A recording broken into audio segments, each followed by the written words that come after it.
Iran पर अमेरिकी हमले के बाद अब ईरान की संसद ने बड़ा कदम उठाया है।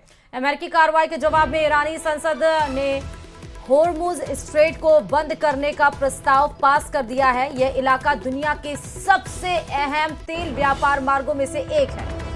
इससे खाड़ी देशों समेत पूरी दुनिया को झटका लग सकता है। अमेरिका के मिडनाइट हैमर ऑपरेशन के तहत 125 विमानों से ईरान के परमाणु ठिकानों को टारगेट किया गया था। और अब ईरान के इस फैसले के बाद तनाव और बढ़ने की आशंका है, क्योंकि यही वो मार्ग है होर्मुज जिसकी हम बात कर रहे हैं, उसको बंद करने की कोशिश ये की कवायद कई बार ईरान की तरफ से की गई थी। और इसको लेकर अगर भारत की बात करें तो वहां पर भी दिल्ली में हाई लेवल मीटिंग बुलाई गई थी, क्योंकि इससे अगर ये रास्ता बंद हो जाता है तो कच्चे तेलों की कीमत आसमान छूने लगेंगी।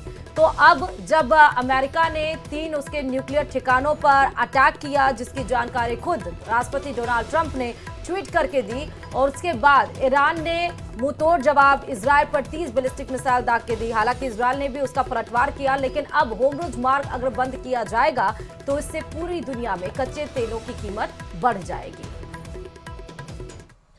तो वहीं इजरायल ईरान जंग पर पेट्रोलियम मंत्री का बयान भी सामने आया। हरदीप सिंह पुरी का यह बयान बेहद अहम है। पश्चिम एशिया में बदलते हालात पर हमारी नजर है।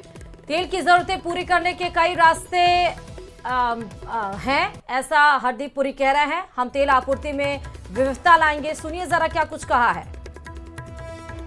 Consequences of the closure of the Straits of Hormuz will be factored in. But as I've been saying for a long time, there is enough oil available in the global markets. More and more oil is coming on the global markets, particularly from the Western Hemisphere.